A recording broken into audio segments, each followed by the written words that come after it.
Father is still alive? What? I am alive, and I'm coming for you. Hello, welcome to Starfleet Boy After Dark, not After Dark. It's right? This is Starfleet Boy After Dark, Before Dark. Before Dark, and hello there. It's surprisingly easy. I was telling Father how you can just cosplay as Obi-Wan or a Jedi. Yeah. You know? And I was telling Imperial Navy Boy, yes, when your protagonist dresses and lives like a hobo, it makes for easy cosplay. It's true. It's true. We got a couple of folks in the audience. Awesome. We've got Joel and then also Dom. I forgot this was on and you scared me. That's cool. You had us open in a tab. Welcome. Oh, cool. Dom, tell us what you thought about this. So let's just get right into it, guys. Obi-Wan is here. This is a series that I've been really anticipating. I'm excited about it. I quote like whenever they announced it that this was going to be like the Star Trek Picard of Star Wars for me.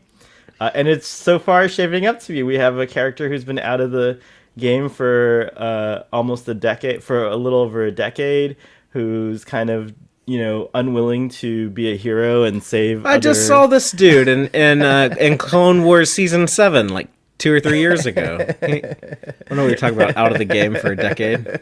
Wait a second.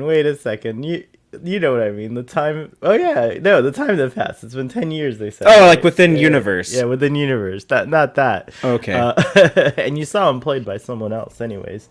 But yeah, so he's kind of just playing Sentinel or being a Sentinel, watching over Luke Skywalker. Hasn't used the Force. He's been out of touch with the Force for like that amount of time. And all of a sudden he's called back into action when young Princess Leia, who was the highlight of the show for me, actually, little Leia, Kid Leia, is kidnapped by a bunch of space dweebs who are hired by these Inquisitors, and specifically by Reva, who's this like a new character.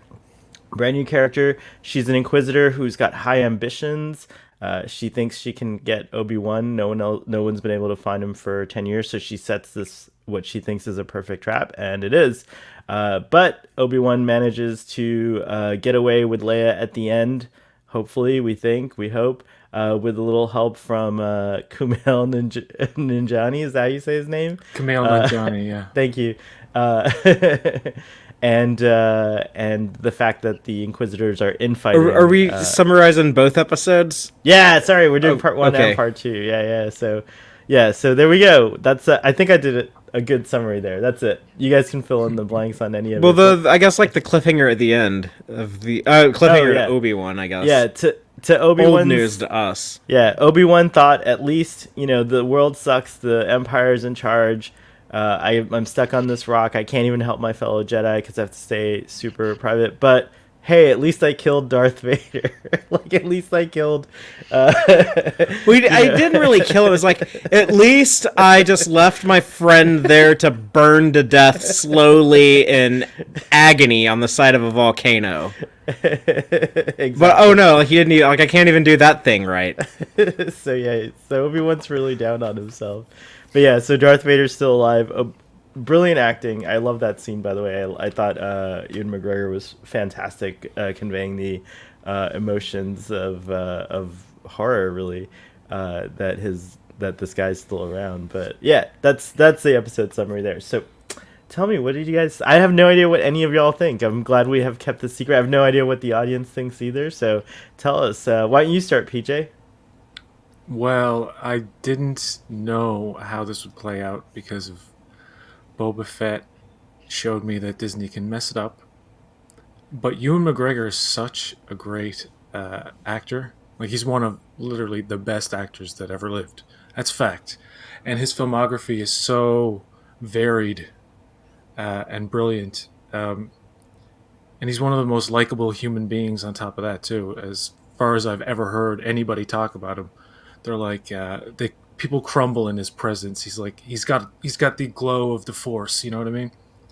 So the fact that he's starring in a show where he's playing Obi-Wan 10 years later, who, by the way, looks 20 years older, which makes total sense because of the environment, and like he looks dried up and shriveled. He looks, and Yeah, there's he a looks joke pretty- where Leia's Probably like, smokes meth because that really Probably. ages people. he's probably not what he he's does. probably got He definitely does secondhand not spice, smoke meth. secondhand spice, and that's He affected his aging. When Leia makes a comment about like your daughter, I could be your granddaughter, it's like that's funny, right?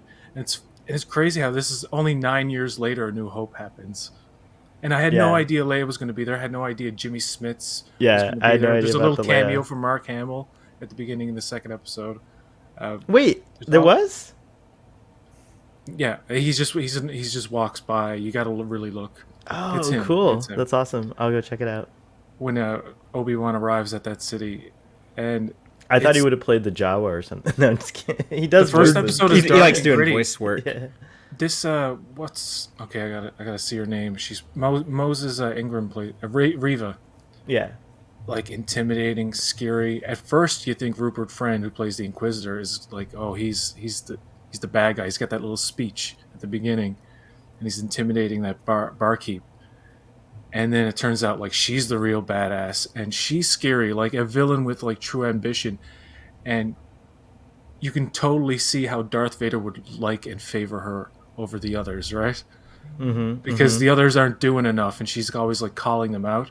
I'm like, this is going to lead to somebody getting killed. I thought she might die, but she kills him like no surprise. And then she's like, Where does Darth she? Vader's still alive. I had no idea Obi-Wan didn't know Yeah, I about don't- Darth Vader. You know, I didn't know these things. So like when he's like, oh, he's still alive, I'm like, oh, I didn't know if he knew that or not. So that was a big surprise, and they actually show Hayden Christensen at the end. So this is delivering on like so many levels. I'm just geeking out, even though I'm a casual fan of Star Wars. So there you go.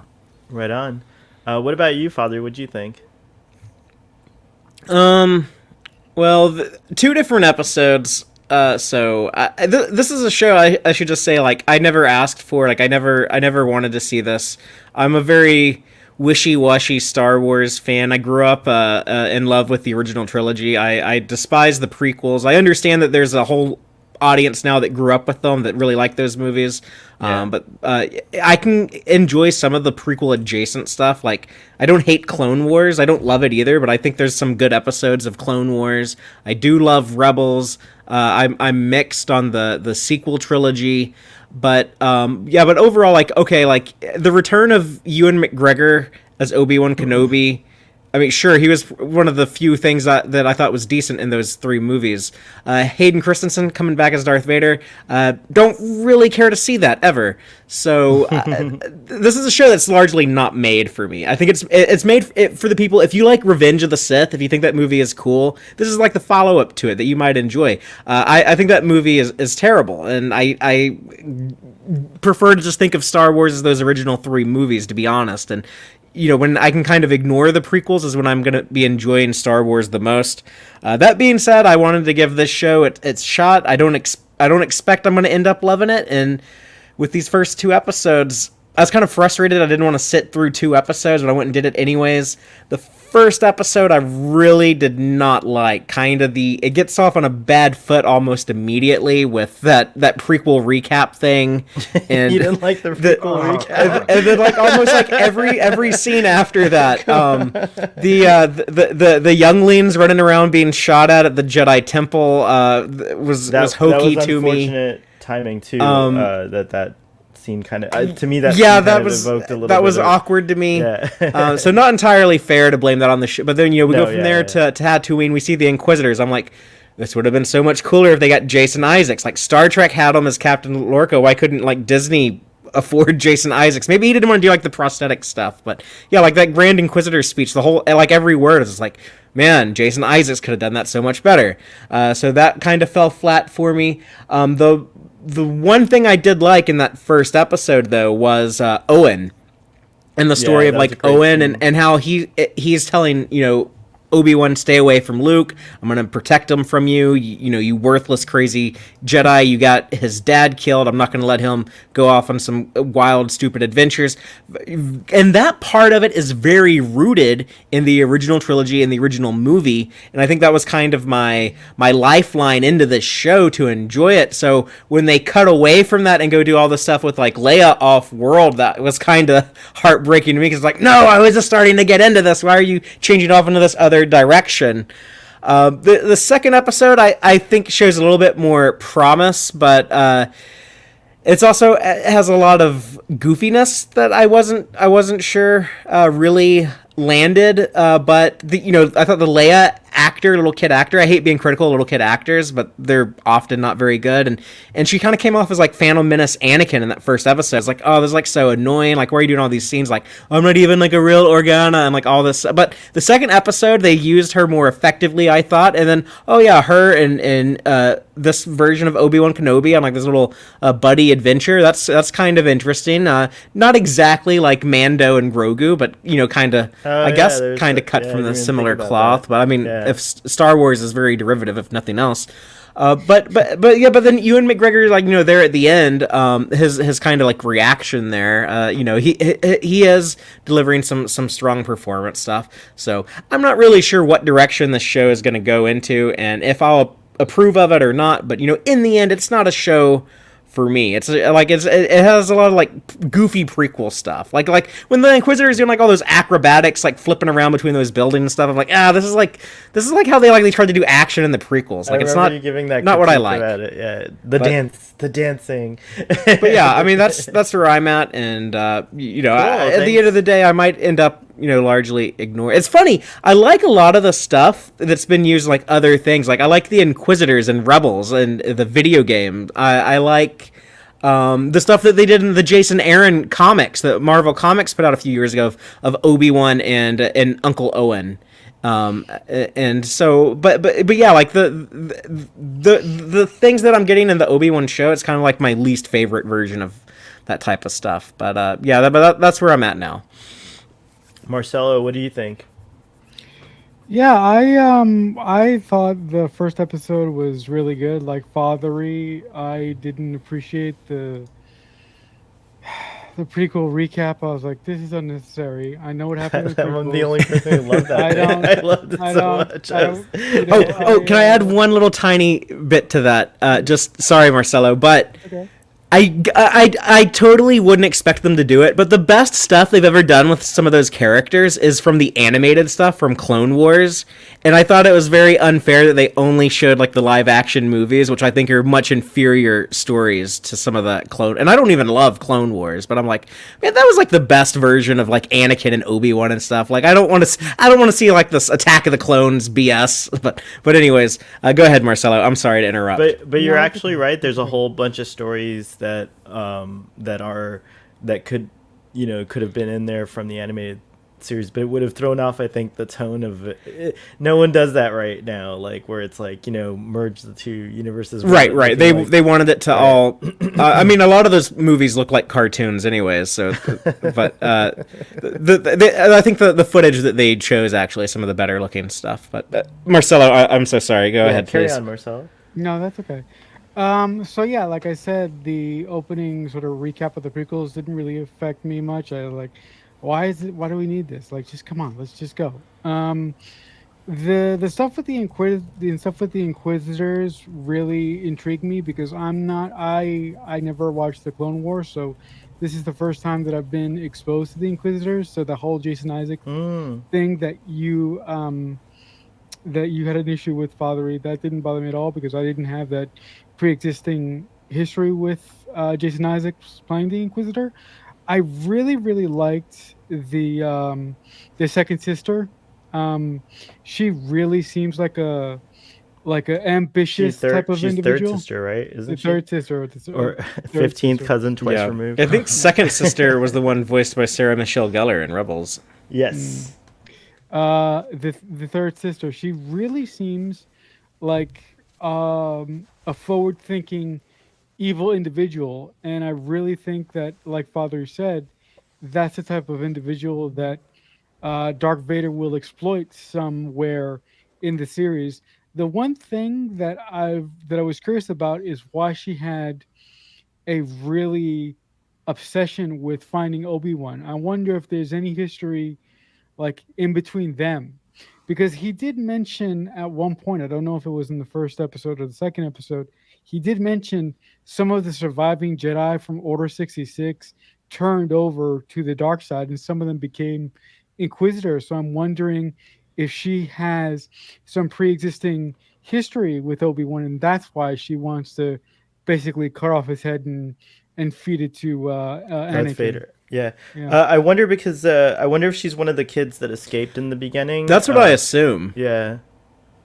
I think she's one of them children. Otherwise, what was the point in showing us that? I thought the guy who went to Obi-Wan when Obi-Wan said that we lost Might have that also dude. been one I of thought the him kids, right? and Reva were both so one of the kids in that group. And we're going to actually my assumption is we're going to meet the others or the survivors. So There's like it's gonna four or five kids, And then that they seem all to gonna escape. die. Hayden's gonna come cut all their heads off with this red lightsaber, right?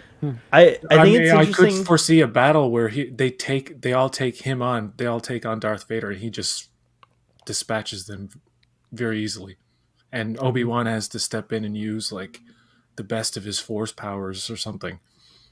But it's gonna lead to something big. If this is how it begins for me, I'm just like, wow. If they're leading, we only have Wednesday for the third episode, right? We only have to wait until then, and I think we're gonna see some Darth Vader. If we don't, like, why tease him at the end of the second episode? Dom says, I feel like she is one of the Inquisitors who wasn't a former Jedi, and it's why she is described as coming from the gutter by Grand Inky. I wonder, because... Okay. But, like, he might actually see you being a former Jedi or having been a youngling as being gross. Like, he might be, like... He might have been trained dark side from The Inquisitor childhood or does say something. they can't help who they are and stuff like that. So he sees them as lower He has life a- forms, even though, like, they themselves are Force users and use lightsabers. Right. They're not actually Jedi, but Yeah, and they he's just kind of a despise former them. Jedi. Oh, he is? That's right. His- I forgot he his was a story. temple Yeah, he was guard. temple guard, that's right. Oh, yeah, And that's that right, he is. librarian lady wouldn't let him read all the secret knowledge, and so he turned evil. So maybe that's why she's actually, in a way... So then going back to her not being a Jedi might be the reason why she's actually more ambitious, because she doesn't have that weird, attachment or whatever. But yeah. Well, let's talk about the opening. Like, I'm surprised we don't see Obi-Wan himself right away. Other than in the glorious recap. The episode starts with a fugitive, with, of course, after the scene on Coruscant at the Jedi Temple, it starts with a fugitive Jedi. These Inquisitors are on a hunt for a fugitive Jedi who's been hiding out. I appreciate Jason Isaacs, but I do like the way Rupert Friend did the voice work of this character and how he's like, it's like an itch. He sounds just like eerie and weird and scary or whatever. But they established like pretty quickly that like there's basically an infighting as what's a power dynamic, power struggle or a power dynamic, and so it's actually preventing them from It's a dark side thing, isn't it? Yeah, exactly. So it's actually preventing them from being successful at what they're doing, in a way. But it also kind of catches us up with like the state of the galaxy at this point. We saw at Disney, the Disney the Star Wars Celebration thing, that we're gonna get another series, Andor, which takes place, I guess, earlier than this, maybe. No, it's about It's later. It's later. And Okay, it's gonna be 2 seasons consisting of 24 episodes in total that will lead directly into Rogue One. So I think it's interesting. The Inquisitors, they're kind of like becoming useless because they've pretty much extinguished all the Jedi. So they're just basically, whereas they might have been really busy before, like each of them probably had these like great victories or whatever. We're seeing them now at the end of that because they pretty much killed all the Jedi. They still got there's still a few Jedi running around out there. Yeah, they we ain't know. quite rounded them all up yet, but but it's a lot thinner than in the Clone Wars. I mean, sorry, in the Revenge of the Sith. Right, like days that when Bad they were- Batch era. Yeah, that's Yeah, when it just exactly. would have been like Inquisitors are just mowing down Jedi left and right, I'd think. What was the other character? There's the fifth brother. Is he? Dom The mentioned fifth, it. yeah, Earlier. the fifth brother. The fifth Yeah, the brother. big dude with the hat. Yeah. Yeah. He's in Rebels, Yeah, exactly. in season That's where I 2. remember him coming from. And the other which is the Inquisi- best season of that show. in episode 2, there was another new Inquisitor. Who was she? Do you guys catch her? Oh yeah, I didn't know her. Maybe She someone didn't in the talk, audience did she? I don't think so. Did she talk? did. Joel says there are only 2 Sith and an army of interns. It's true.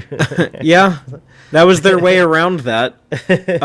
I do know something about the future of this show, but I think it was revealed, and I haven't seen any of the trailers. I think one of the trailers, it's just like a location. But if you've played the video game Star Wars Jedi Fallen Order, which I think is a really good game, I recommend it. But you actually see the Inquisitors, their headquarters, their base. It's called like the Fortress Inquisitus or something like that. But I think we're actually going to see that here. It's like next to Mustafar, where Darth Vader lives in his Right. scary volcano castle. That's funny. Oh, that's cool. Yeah, we saw that in the trailer. So yeah, totally. Yeah, it's like a yeah. base like underwater. You actually visit that in the video game Jedi Fallen Order. Oh, very cool. I like the style of the ship too. It looks like a Batwing though. Like the shadow of it makes it look like a little bit like a Batwing from the front. But I do like the style of the ship. So Cal Kestis from that game was Cameron Monaghan. He's from Shameless, and he's also in Gotham. Yeah, he's he could Joker pop in up Gotham. this show. Is it the He- right time for him to pop up? That game would have been before this. So yeah, he's as far as we know, he's still running around in the galaxy. Okay, yeah, okay. It's on Dom says that it's on the water moon of Nur, which is in the Mustafar system. So Yeah. And to be clear, this is billed as a mini series that it will have like a definitive end, and it won't continue on to season 2 or anything. It's like Andor. Andor, they said it's a 2-season arc, and that's it.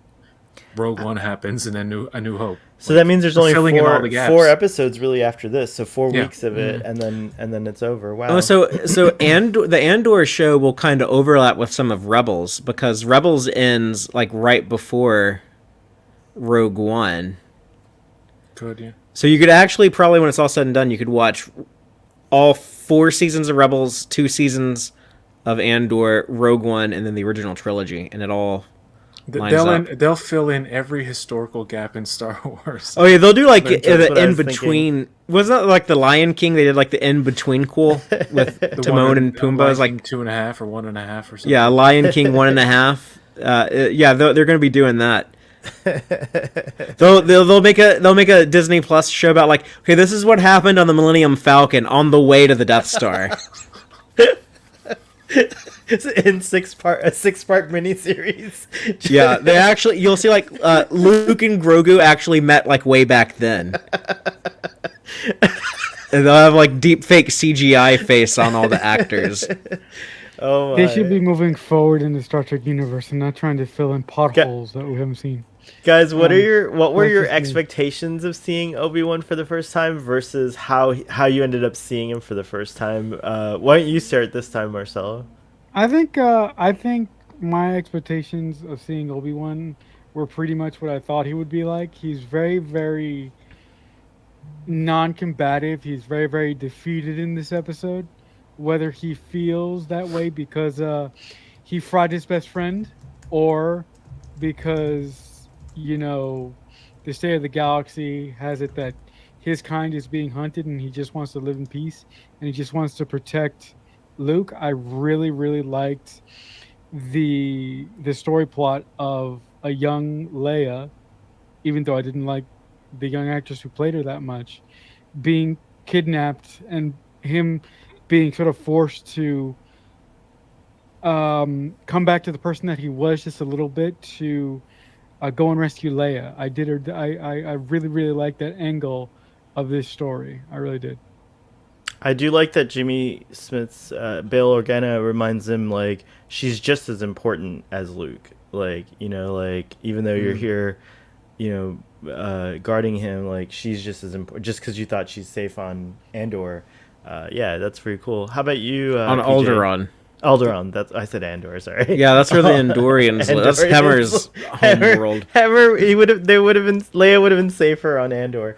What about you, PJ? I was Expectations fascinated versus with reality. the Leia Yeah. character, not expecting the character to even show up, and then Jimmy Smith's who like I'm watching NYPD Blue, I'm binging NYPD Blue now, and he's the main character in that show, so I'm like used to seeing young Jimmy Smiths and just see him like, you know. But first off, I want to say about that recap. That was absolutely brilliant. Somebody could go in not knowing a goddamn thing about anything, The prequels. Yeah, about that's true. prequels or Star Wars or anything, and at least you get like the essence of like, oh, this is what went on beforehand, and it gives you context to what you're about to watch, because I mean it's, you know, he's a smelly old man, like he's defeated, like Marcelo said, he's not even He that stinks. he's not even that good at hand-to-hand combat anymore, as you find out when he fights that Maul looking dude, that Darth Maul looking guy. He like hurts Yeah, he his sucks. hand. He sucks. He's out of touch. Like, so I think there's going to be an evolution where he gets stronger and stronger the more he like gets that spirit back, and probably finds some kindred spirits. He even the strains little girl who plays Leia. to like hold, you know, that scene where he like finally yeah. uses the Force. It felt to me like he hadn't felt used it earned. in a long Yeah. time. He hasn't used that muscle in a in a while. long time. Yeah. And he wasn't even sure it's going to work. But yeah, Right. that little girl who plays Leia didn't expect, like, she's like a little Carrie Fisher. Yes. It's I like have to it's say, like the yeah. adult personality of Leia in a you know, just 9 years earlier, and like you don't mess with her. She's very intelligent. She's very intuitive. And some you could argue like does she Using have the Force. Leia? I guess in the sequel trilogy, they kind of hint that she has kind of like psychic powers, maybe like Carrie. It seems like I don't know. if you're a Force user and you don't get trained, you can develop certain advantages naturally, apparently. So like that's why she becomes such a keen like a good senator, I think, because, or you know, she's just and like Dark really, Force. she's very like intuitive. Yeah. And Dark Force users like Kylo Ren and Reva in this episode, when she takes Kamal Najani and she puts him up against the wall and like kind of takes the information out of his head, I was like, oh, these are nice little touches. And yeah, what was the question? What was the initial Oh, question? I was just curious. You kind of answered it a little bit, Just but rambling. your expectation of Obi-Wan the character versus what you got. Yeah. Totally on point. This is how you do a character so many years later. This is how you bring back a legacy character and not overdo it. Like, this seems like right. He's working in the fish or the place where they get to meet, and he's saving it up for his animal, and like What he's are those going through called? this routine, You know, Father? and it's a build. Itos it's a or build. Itos? Yeah, something like that. Sorry, carry on. It builds up to where, you know, even to the point when he leaves, he's still not sure, and he's the reluctant hero right now, and it's kind of this relationship with little kid Leia that inspires him, and like, yes, she is as important as Luke, and he finds out, like, you know, she's very bright and intelligent, and there's also that concern with Obi-Wan that maybe the kids could be, you know, a little bit evil. You know what I mean? They could have a little bit of that like dark side force in them, and he just wants to make sure. So like when, like Father said earlier, it makes total sense that Owen is like, you know, just get away because we don't like you. You're a smelly old man. You stink, old man. Your Jedi people like were partially responsible for the galaxy going to crap. You didn't do what you're supposed to do. Like, I can take care of it. And it's kind of like a challenge to like his ability to protect his own family, right?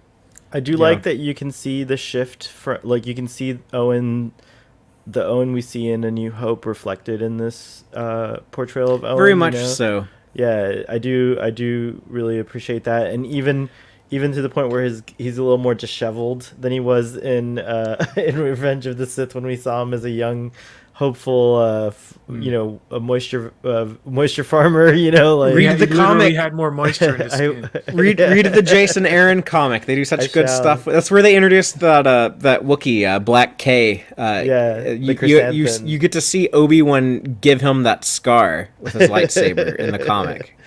Thanks for sending those panels along earlier, which was cool. But yeah, you're absolutely he's And Dom knew the name of the CGI camel from the Phantom it's Menace. the Eope. Eope. Dom's also saying, I love how you used the spice sample as a smoke bomb. That was really cool because it totally incapacitated. This is the first time we see spice and its deleterious effects upon people, right? Like, Yeah, we well, haven't there's seen people, different- like, I think spice in the Star Wars universe is just kind of a general catch-all term for narcotics. It's kind of like saying like dope, gotcha. or drugs. So I think anything you do to get high, you can call spice. Like what Jabba the Hutt smokes, you might even be able to call might that be spice. Okay, got You know, it. he always has his bong lit up. Yeah, he does. He's so it's true. high. Obi-Wan should have used his butcher knife on them. He has practiced that. I actually wondered if he was going to carry it with him instead of the lightsaber. Like, that might have been like... I'm glad they didn't do it. I don't mind that, but like, I wondered if he was going to be a knife wielder. How do y'all feel about him like using the blaster so Poorly? liberally? Like, It's illustrating just how out of practice and like worn down he is. Yeah. He needs one of those Rocky training montages where he starts like using the Force again and something like that. It's like, I'm the best around. Yeah. Something like that. It's kind of the problem with like reluctant heroes in general. It's like the reason why I had never like really connected with the Hunger Game movies, because I'm like, Jesus, Katniss, if you don't want to be here and be in this fight, like, why should I even care about it? It's like, but I think that they'll have that arc where he does get re-engaged into. I think it was that moment when he saves Leia. That was like the spark where he's like, I know. I don't Yeah, and whatever he does next, now that he knows about Darth Vader lives. Yeah, he needs to really get back in tune with it then. Oh, wait, I'm curious.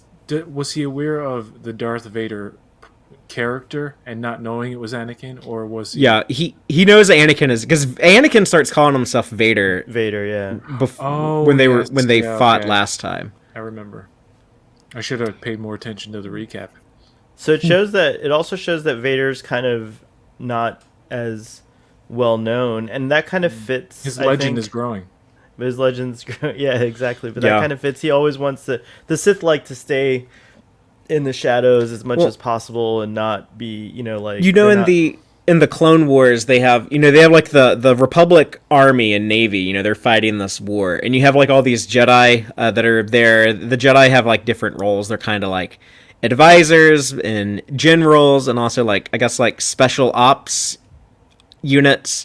But then after the end of the Clone Wars and Order 66, like, all the Jedi are gone, and then I think like Darth Vader's role in the military after he's like the one remaining Jedi, because they all know he's a former Jedi, like Right. Grand Moff Tarkin is telling him like, you're all that remains of that ancient religion, and Right. so I think like the Imperial officers and stuff, they're like, yeah, we got rid of all the Jedi, but for whatever reason, like, the Emperor likes this one named Vader. He's helping us like round up and kill the last few, and yeah, he's for whatever reason, like, he's allowed to like continue to be around. So Vader must be aware of Leia, obviously. He's So is not he aware until of Luke? Return of the Jedi. That's like a big Right. plot point. But his minion sets up the plan. If all you they kidnap Leia- know. All they know is that was Bell Organa's kid. And they knew that Obi-Wan and him knew each other and served together in the Clone Wars. Oh. So yeah, they don't know how. That was kind of a deep- gamble, though, on her part. on her part. Yeah, it was Yeah. clever. It's very good. She's just No, but like She yeah. was she was desperate to piss off her boss. She was desperate to piss off Rupert Friend, and I'm really wondering, like, since she actually ran him through properly. I'm really wondering if like there's going to be any like consequences for what she did, because like, can she kill somebody who is who is above her station. Well, he Like, even I'm not sure he's dead okay, okay, because we see this character in Star Wars Rebels. okay. Unless so, like okay, they're fine. two different Grand Inquisitors that look the same, but the guy that they establish in Rebels becomes the Inquisitor in the comics before the show, so I don't think he's dead.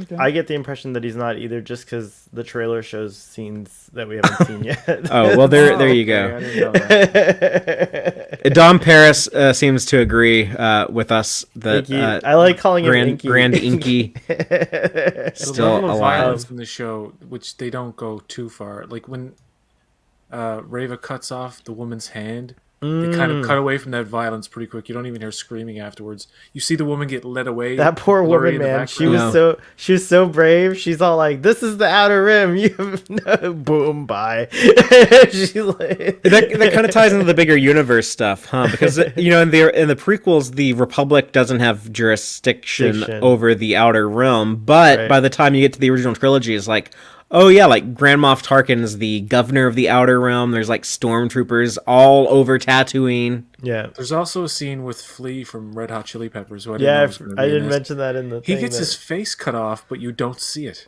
Oh, It's that was implied. Flea. Yeah, that's Flea. Yeah. He didn't realize That's Flea it. from Red Hot That's Chili totally Peppers. Flea. And Back to the Future, if you ever. Yeah.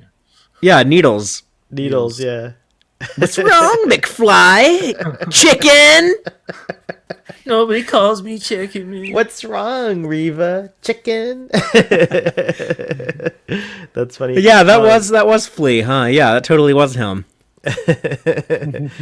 Dom says Yeah, he- Owen was portrayed very well and shows that he isn't a bad person, just protective over Luke. Makes more sense holding him back from going to the Imperial Academy as well. Yeah, that was my favorite part of these two episodes. I needed more of that.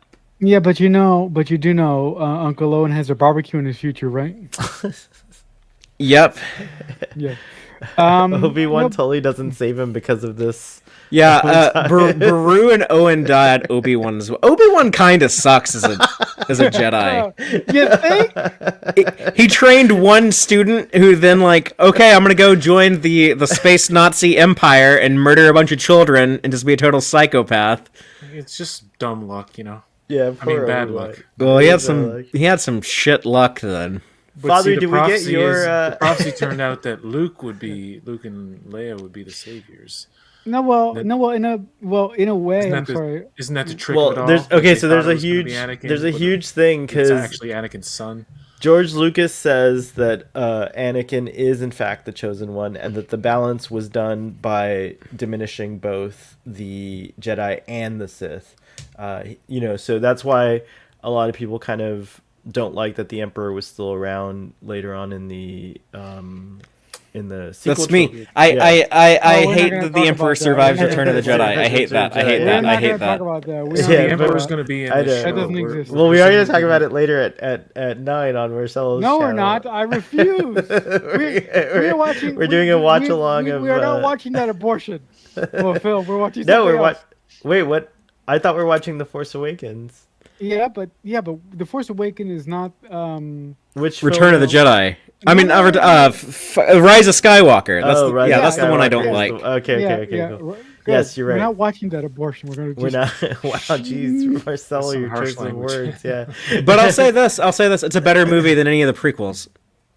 Yeah. I mean. Okay, well, anyways, like- the thing is that it diminishes that, but then other folks like myself think that Luke and Leia together are the chosen ones. Do you know what the Yeah, word "one" means? Well, The anyways, chosen ones. there's- Maybe they forgot the S. The chosen two. they're a ones. dyad. They're like a kinda There you like go. a The damn dyad.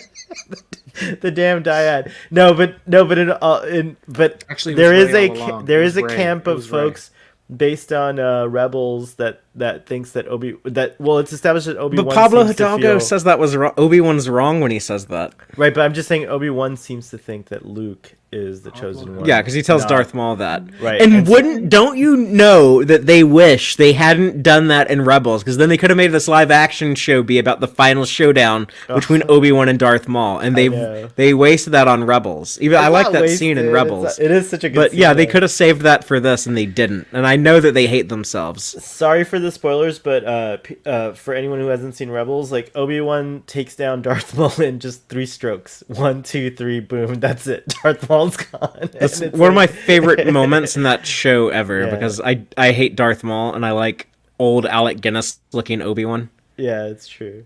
It's brilliant. Although Clone Wars Season 7 kind of made me respect Darth Maul. I'm torn on that because, like, oh, it's from the Phantom Menace, so I should hate it. But I was like, well, they kind of did something interesting with it. Father, did we get your expectations, which seem to be very high, or not wanting any, versus how seriously. Obi-Wan came out? Oh, were you gonna say, Marcelo? Sorry. Yeah, no, I just want to. I'm surprised that you're here, Father, because leading up to this series, you were like, hell no, I ain't gonna watch it. Hell no, I wanted him won't to go." be the Reuben you're of still Star there. Wars. So Yeah, I was but he's not. He's- requested he's to. You were requested, okay. I was requested. I wanted Oh, a sorry. dissenting opinion if there was going to be one, because I knew I was going to love the show. Of And course, I you knew love it was going to be everything. very fun. I don't love everything, but I knew I was going to love this. I will say that I was a little. If I did have a disappointment, well, we'll carry on. You first with your expectations versus reality, Father. I mean, I didn't have any expectations really. I just I figured he would be living like a bum in the desert. I didn't know that he would have a job. I didn't know that he would be like punching a time card. But I mean, it makes sense. Like he's Get got to ripped be off. got to do something to like I guess. Earn those. He's gift actually in cards. a better situation a few years after this because he eventually gets like a house. Here he's just like living in a cave. He does eventually get a house. I will say that I initially when I watched it the first time, I felt less this way the second time. But when I first watched it, I was like hoping Obi-Wan would have been more, like, compassionate. Like, I think it's. I guess he just hadn't seen what's been going on, but like the Jedi whose name, what was his name, Nari, who comes to him for help, right? Like I get like why dramatically it's important for him to come out of his state for Leia, but I also wish he had just done little clever things that maybe didn't use the Force, like just to kind of help out or whatever. Anyways, yeah, go ahead, Father. He does that though in the Jason Aaron comics. Instead of being like this guy, this reluctant hero who's like not engaged in any heroics. And this does take place after the show, so you could make it fit timeline wise. Cool. But in those Jason Aaron comic books, he is constantly doing stuff on Tatooine to help people. You have like That's Jabba the yeah. Hutt sending his like water tax collectors are like going around all the moisture farmers being like, give us half your water. Jabba demands you pay the water tax. And Obi-Wan is he's not pulling out his lightsaber to give himself away, but he's like fighting off those dudes and stuff. Yeah, that's what I would like to have seen And more. little of. things like that. And yeah, I think that would be cooler. I guess I would have preferred the show to be something about like that, even as tired of Tatooine as I'm sure we all are at this point. But I think that would have been cooler than like doing something like Vader versus Obi-Wan. But I don't know. That's me. Most fans at this point have turned into Anakin, where they're like, "I hate sand. No more sand. Yeah. It's coarse It and gets rough. everywhere. It It's gets coarse and everywhere." rough. The scene where he tells Nuri to go out into the desert, bury your lightsaber, and never look back. I thought that was cool. Later, when you actually see that, that's exactly what he did. He went, he did, and it's touching and sad that he had his lightsaber with Anakin's, the one that he's going to give to Luke later on. That eventually Rey will bury in the desert of the same planet. That's right. That's very interesting. Yeah, so like nice tone poem there. Because Star Wars can't do anything except for repeat itself. Just like when the Grand Inquisitor, the next episode, the Grand Inquisitor is gonna like get up for after he's been stabbed. He's laying on the ground. He's gonna stand up and he's gonna say, "No one's ever really gone." No, but he's gonna get more machine parts probably. That's for sure. Get the machine guts like Boba gave his girlfriend. Oh yeah, that's right. What was her That's name? right. What was her name? She's like the best character in that show. I can't remember. Fennec. Finnick, yeah. Fennec, yeah, Fennec Shan. And I don't hate the Book of Boba Fett. I think it's just like it's very meh. It's just very like oh, it's just okay. But I would be satisfied if this show turns out to be as good as the Book of Boba Fett. I like If it's as good as that, that'll be like it's that's the challenge I present to it, at least in my eyes. What did you all think of seeing the clone trooper played by Tamara Morrison in that one scene? It was a nice surprise. Nice little touch. That was cool. I mean, I didn't know who that was until just now. Thank you very much. That was cool. It was cool. Because remember, Marcel, the clone troopers are all based on Jango Fett. Oh yes, that's yeah, right. so that's why it's great. Like, if Tamara Morrison has a job for life if they ever show these clone troopers, so he's just like can play all these different characters, which is really interesting. One thing I thought that was also interesting is that in the recap, and also if you've seen the prequels, you realize at the end that Yoda has learned how to commune with Qui-Gon Jinn through the Force, and that apparently it is Qui-Gon that teaches both Yoda and Obi-Wan how to become part of the living Force, I guess. Is that how it goes when you're a Force ghost? Like, you know, how to like basically remain after your body dies in some fashion. But here he seems like the other interesting thing, and I think which was, you know, tying back to that clone trooper scene, a couple of times in the show, in episode 1, after his terrible dream, he kind of reaches out and asks for Qui-Gon, like, and hears nothing. And then again here in episode 2, when he sees the right before the clone trooper, he says, if there ever were a time I could use your help, you know, master, like he kind of whispers it out, or like, you know, thinks it out. And then all of a sudden after that, you see this bearded man like on the ground, and it's just like a little, you know, like that's when he says, how about a veteran or whatever, you know, and he turns around. So I thought that's interesting that they're building up to this, like, to me, what seems like it's going to be an obvious cameo from Liam Neeson at some point. Yeah, I think that's very likely. Yeah, what do you guys think? I think he's going to show up. Yoda, the whole gang, everybody who can will. Well, Yoda's still alive, so he's just chilling on Dagobah in the swamp. And he's going to be a puppet too. Oh, a puppet. Sorry, yeah, go ahead. Sorry, no, go ahead, Marcelo. No, it's fine. I really thought that when, you know, when Obi-Wan woke up from that awful prequel dream that he had in his cave, and he said, Master Qui-Gon, and I thought, for half a second, I thought, are they going to do it right now, or are they just going to save it? I'm like, oh, they're going to save it. He's going to pop up for definitely.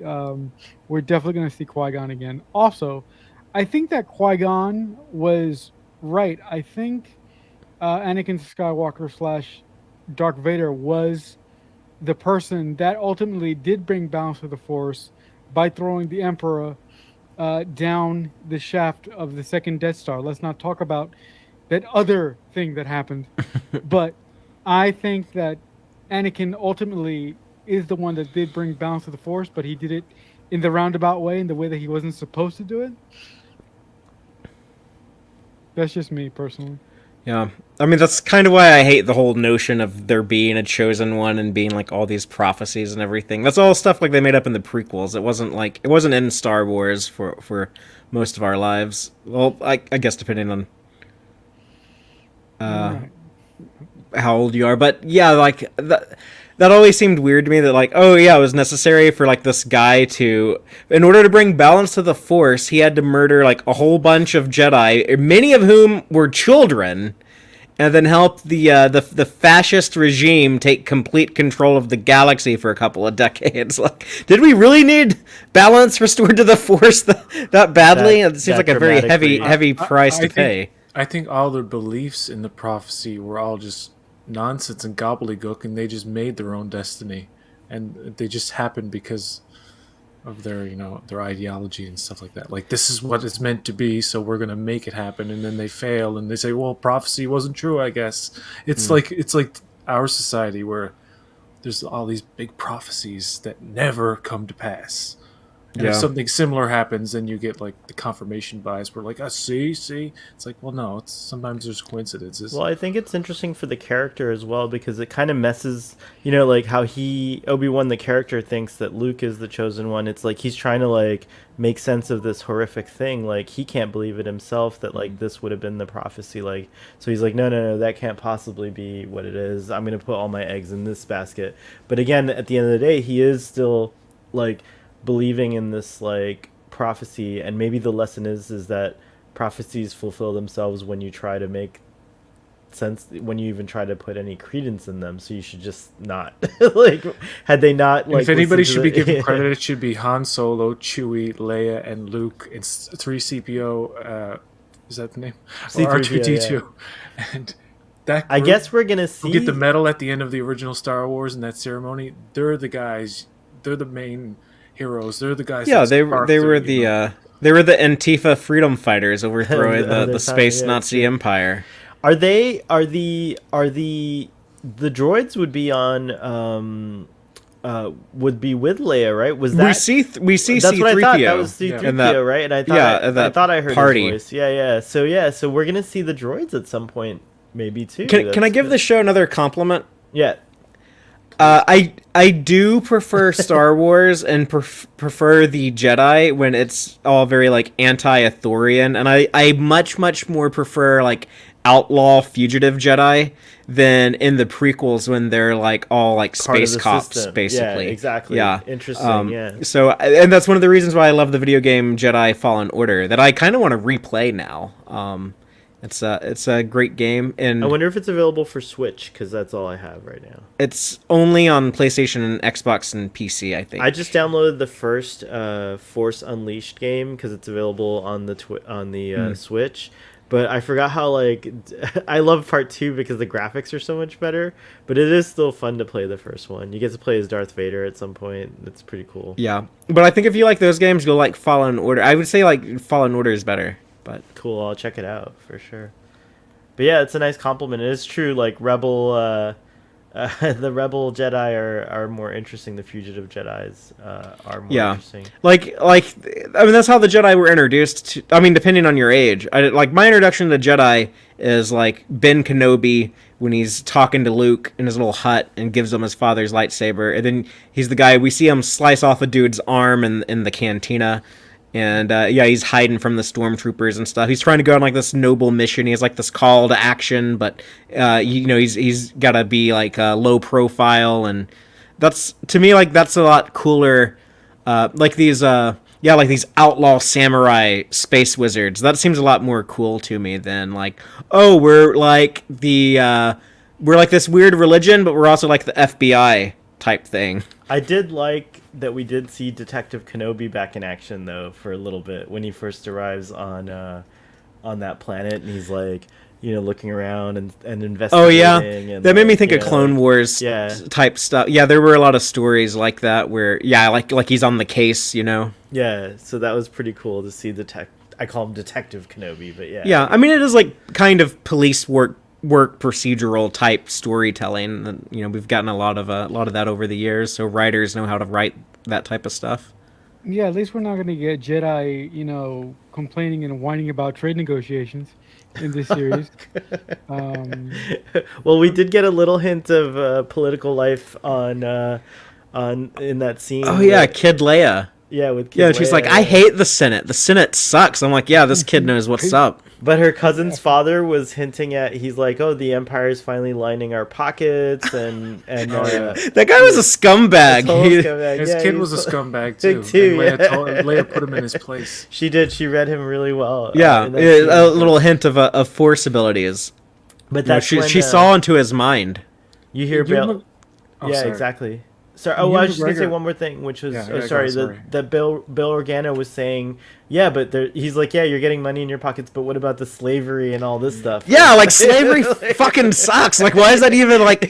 I know like there's slavery in Star Wars, but I mean like, you're just an automatic shit person if you have any tolerance of slavery. Like we should all be on that same page. Exactly. PJ, what were you gonna say? Sorry. I was gonna say, Ewan McGregor in some interview I've watched like a good few, and that's the only knowledge I've ever had of it. He hasn't revealed anything about the show, which is like everything's such a surprise. But what surprised me about what he said, he's meeting all of these fans, like in the 19 years that have passed.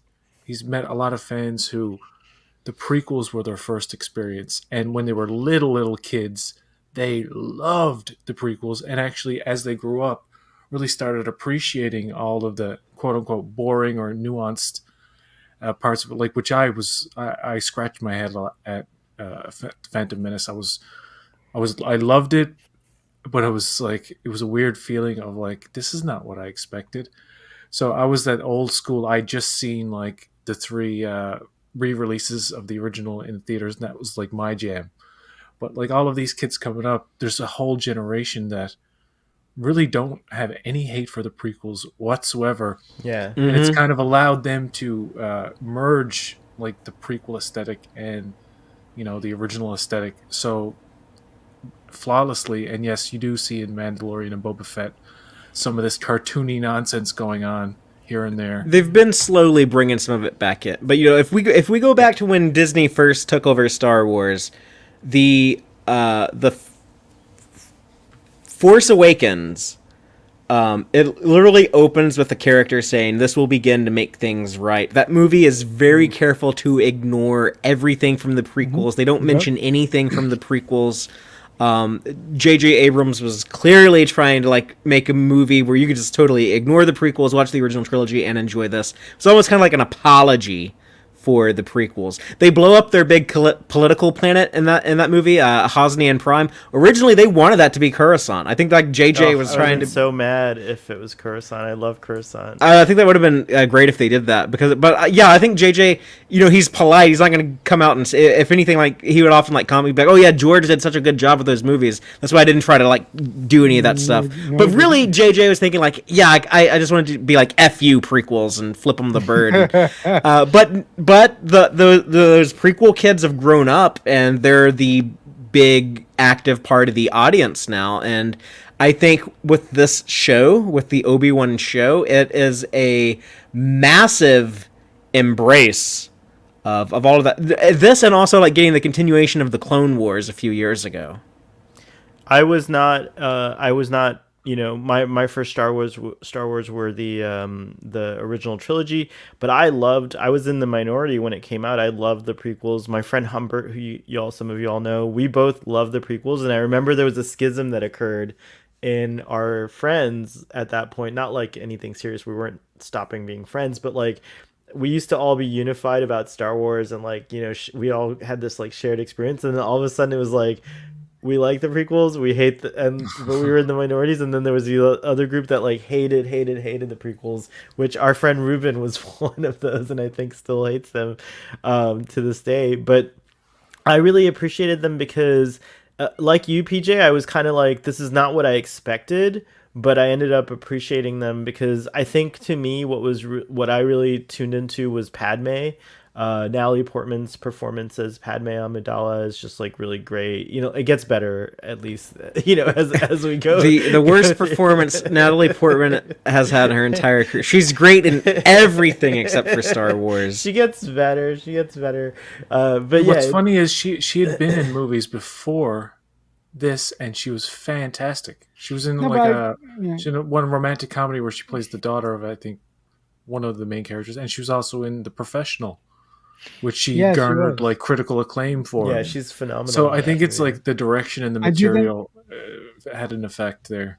Yeah, I do think that PJ is right. I mean, Natalie Portman is a world-class actress, and I think that just the direction, faster, more intense, is not really helpful at all. So I blame everything that I don't like on the prequels. I blame solely on the shoulders of George Lucas. I mean, yeah, that's fair. He did say faster and more intense, right? That was his like main. My Star Wars. I grew up with the special editions, just like PJ. And when I saw the prequels for the first time, I was like, "There's something wrong about this." Like Star Wars, I had this inkling in my head going, "Star Wars shouldn't be like this."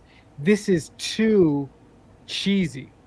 Like, where is my, where's my Luke and Leia? I don't want to sit here for half an hour and hear about trade negotiations on goddamn who knows what planet.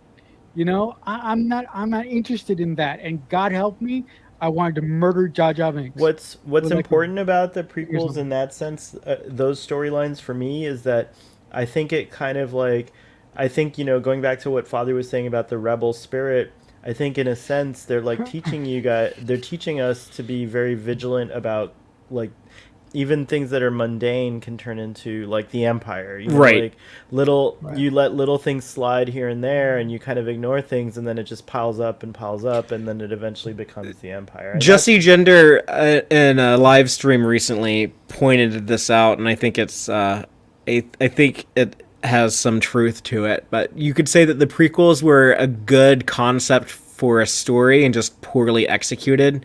But there is a lot of merit in a cautionary tale of how Western-style liberal democracy can easily slide into full-blown fascism, totalitarian fascism. yeah. It's a hard word to say. Totalitarian. But yeah, and that's kind of a more crucial moral than just the original trilogy. As much as I love the original trilogy, it's just very much like oppressive villain, bad guys bad, freedom-loving, heroic good guys good. That's a lot simpler of a story than what the prequels, I guess, were trying to do. If I had to give the prequels a compliment, you got it out of me. But the classic that formula is tried, true, and tested over and over again. Like, it's so classic. I mean, they still do it to this day. Like, Yeah.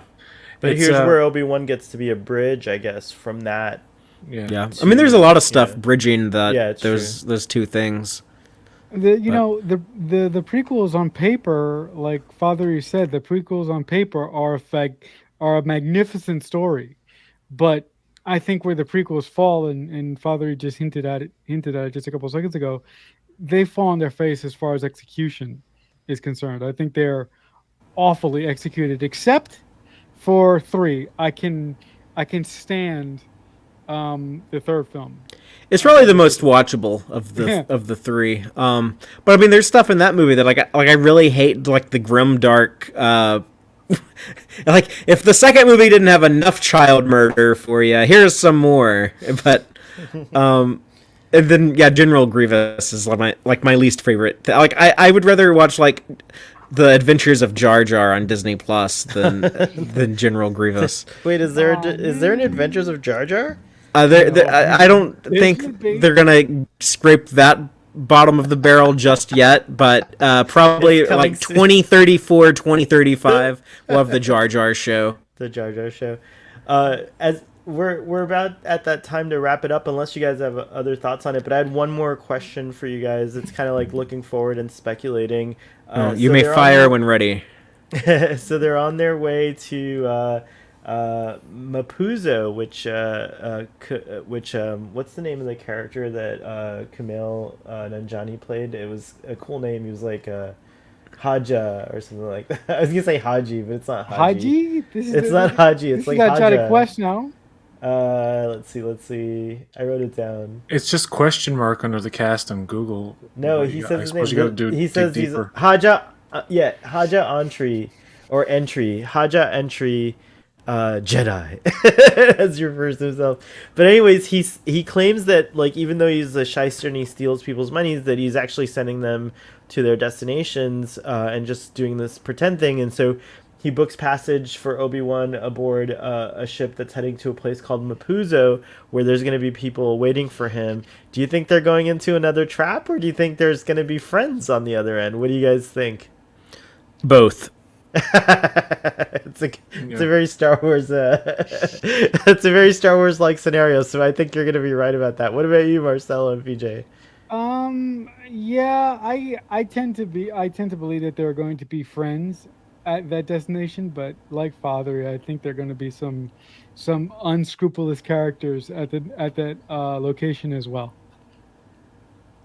Yeah, I think he's gonna meet the friends that were promised, but there's just gonna be some jerks around. And I hope they get away from the Leia and Obi-Wan thing because they've done the Vader reveal. Let's have Reva go back to Vader and report to him, just as a scene, just as something, and just get the feel of like this is who she works for. This is like the main I think guy. we're getting it. The Emperor's Yeah. going to be there probably. Like I think we're gonna get some of that stuff. And I know like story is the main issue. Like I just want a good story within that episode. There's only 4 parts left. The episodes aren't that long. Really, you take out it's the gonna be a credits quick for like and dirty- 34 minutes. So, Yeah, it's gonna be a quick show, I think. Yeah, very very interesting. Like they I feel like I actually kind of makes me feel good because I feel like maybe they're not gonna stretch it out too much. It might actually end up being like exactly what the story needs to be. You I know, think which might be cool. Sam Jackson is back, and I think Yoda's back. You think They're gonna Sam- pop up somewhere. You And think, Liam Neeson, like I think Dom said earlier, it's probably gonna pop up in the last episode. No Yeah, one's so- ever really gone. No one's ever really- So wait a minute. So wait a minute. You're PJ. You're saying that Mace Windu survived that fall? There's a lot of theories I that totally, that he I could have. do not believe for a second that Mace Windu is gone. You have an opportunity to bring Samuel Jackson back for any franchise, for anything. You take it. All right.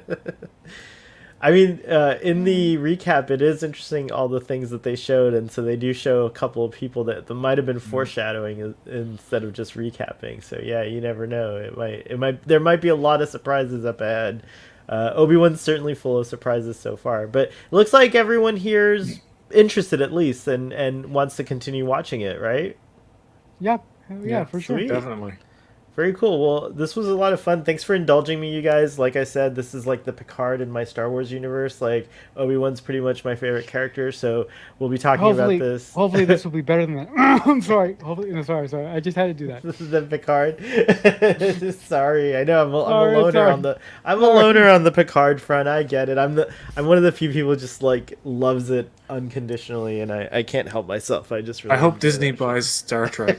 Oh my God! Would you just imagine that? You're out of control. You're out of Oh control. my God! You're out of order. Guys, the fun is not over. It is TQIF today, so coming up shortly is Text Trek tonight. You're gonna do your broadcast at 7 Central, 8 Eastern. Yeah, that's coming up in 3.5 hours. If you're Yep. watching this live. So go check that out, guys. And then after that, Marcelo is doing a watch along on his channel around 9 p.m. Right? Is that 9:30 9? actually. 9:30. It's Thank you. Sorry, 9:30 p.m. Eastern time for Star Wars: The Force Awakens, and I'm it'll be excited fun. I get to be a part of that. So I'll see you guys there. And then just so you all know, the future installments of this Obi-Wan chat will be late nights after Text Trek. So Starfleet Boy After Dark is no longer on Fridays, but we are going to do just Obi-Wan discussions, no other shenanigans for the next 4 weeks. And then after that, at some point, we're going to be moving Starfleet Boy After Dark to Saturdays at 8:30 p.m. But also tomorrow at 3 p.m. Eastern Time, you can listen to our TOS discussion, and on Sundays you can listen to our current Star Trek discussion. And then PJ Boatwreck was on last night. You guys did a discussion of Star Trek Picard. You're doing Of Strange New Oh, Worlds. sorry, Strange New. Yeah, Braxton Shit, I'm and so Ruben out have of been it. on for the past like 8 weeks, so it's a regular thing now. I'd Nice. be You guys surprised are if great. like I sent them the link and they didn't come. Yeah. What's It's that? usually guys every are- Thursday night at 10 p.m. Eastern, 10 p.m. right Eastern. after Starfleet Boys Spaces on Twitter.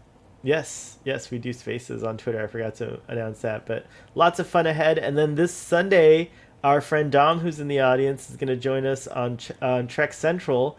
Father and myself and Dom will be talking about Strange New Worlds at 4 p.m. Eastern Time. That's 9 p.m. British time. So check that out. This was a lot of fun, guys. Thank you.